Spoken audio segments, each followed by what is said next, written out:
Hello friends, मेरी channel पर आपका स्वागत है। आज मैं आपको बताने जा रही हूँ एक साइबर क्राइम के बारे में।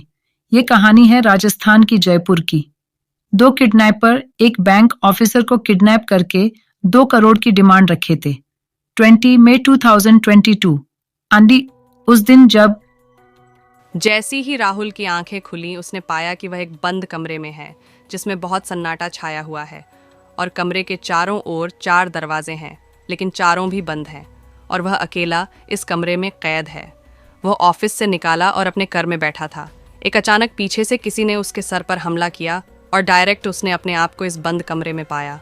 उसे कमरे में एक टेबल, एक कुर्सी और एक लैपटॉप के अलावा और कुछ नहीं था। कमरे में एक लाइट थी और उसने खुद को कुर्सी से अपने आप को जंजीरों से बना हुआ पाया। वह ठीक से हल भी नहीं पा रहा था और सिर्फ उसके हाथ खोले थे लेकिन पर जंजीरों से बंधे हुए थे। उसे समझ नहीं आ रहा था वह क्या करे। उसने जोर से चिल्लाया। खुद को बचाने के लिए उसने लोगों को आवाज़ दी लेकिन वह सुनसान जगह थी। वह सिर्फ एक कमरा था और वहाँ 4 दरवाजे थे लेकिन उसकी आवाज़ सुनने वाला शायद वहाँ कोई नहीं था। 2 घंटे ऐसे ही बीत गए। पूरे कमरे में 4 दरवाजे, एक कुर्सी, एक टेबल, राहुल और एक लैपटॉप था। बस राहुल ने सोचा कि किसी ने उसे कैद कर दिया है। फिर उसने देखा लैपटॉप को ऑन किया। लैपटॉप ऑन हो गया लेकिन लैपटॉप में सिर्फ 50% ही चार्जिंग थी। राहुल ने लैपटॉप की फाइल चेकिंग तो उसमें एक फाइल थी लेकिन अचानक उसमें एक वीडियो कॉल ऑन हो गया जिसमें एक रिकॉर्डिंग वीडियो था। उसमें कहा गया था कि मुझे इस अकाउंट में RS 1 करोड़ चाहिए और अकाउंट नंबर, बैंक डिटेल वहाँ दी गई थी। राहुल के पास तो 1 करोड़ रुपए नहीं थे। उसने उसे नंबर पर कांटेक्ट करने की कोशिश की लेकिन वह कांटेक्ट नहीं हुआ। उसने वापस से वीडियो कॉल किया और कहा कि मेरे पास 1 करोड़ रुपए नहीं है। उसे एक और वीडियो कॉल आया जिसमें उसे कहा गया कि अगर तुम मुझे इस अकाउंट में 1 करोड़ रुपए ट्रांसफ़र नहीं करोगे तो मैं तुम्हें इसी कमरे में सड़ने दूंगा और बगैर खाना पानी के तुम कुछ ही दिन में मर जाओगे। ये सुनकर राहुल बहुत डर गया। उसने लैपटॉप पर अपना बैंक बैलेंस चेक किया तो उसने पाया कि उसके अकाउंट में सिर्फ 25,000 रुपया ही थे लेकिन उस आदमी को उसे 1 करोड़ रुपए देने थे। अब राहुल को समझ आ गया कि वो बहुत बड़ी मुसीबत में फंस गया है। अब उसे दोबारा से वीडियो कॉल आया और उसे कहा गया कि अगर तुमने मुझे 1 करोड़ रुपए नहीं दिए तो तुम मर जाओगे। तभी उसे कहा जाता है कि पीछे मुड़कर देखो।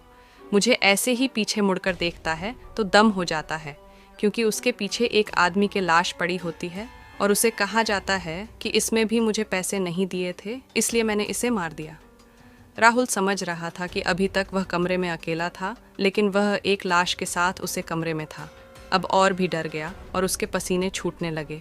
उसने जल्दी से उसके दोस्त को कॉल लगाया और कहा कि ऐसे ऐसे सिचुएशन में मैं फंस गया हूँ, प्लीज़ मुझे 1 करोड़ रुपए चाहिए। उसके दोस्त ने कहा मेरे पास पैसे नहीं हैं। लेकिन उसके दोस्त ने कहा कि मेरे अंकल पुलिस में हैं, तुम उनसे कांटेक्ट कर सकते हो। राहुल ने उसके दोस्त के अंकल जो पुलिस में थे उनसे कांटेक्ट किया।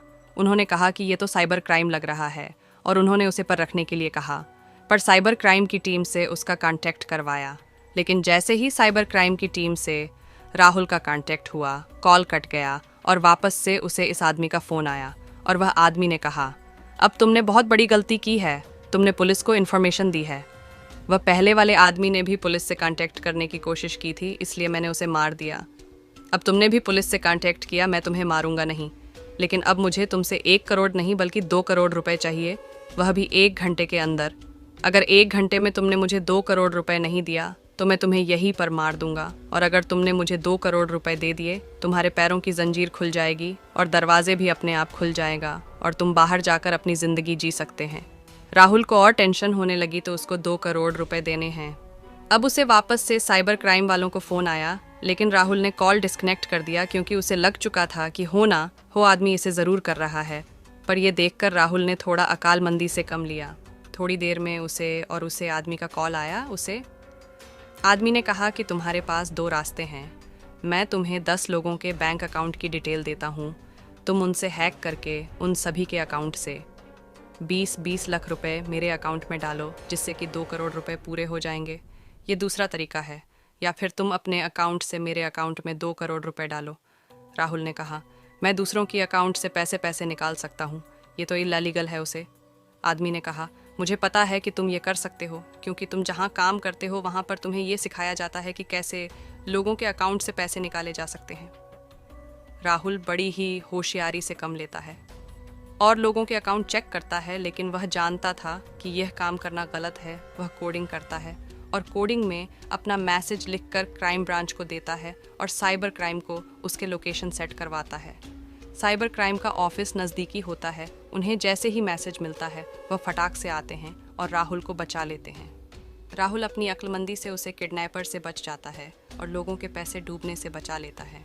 आपके साथ अगर ऐसा कभी हो तो समझदारी से इस स्थिति का सामना करें और साइबर क्राइम पुलिस स्टेशन से संपर्क करें। अगर आप डर जाते हैं तो वह आपके डर का फायदा उठाएगा। तो बिना डरे समझदारी से काम करें।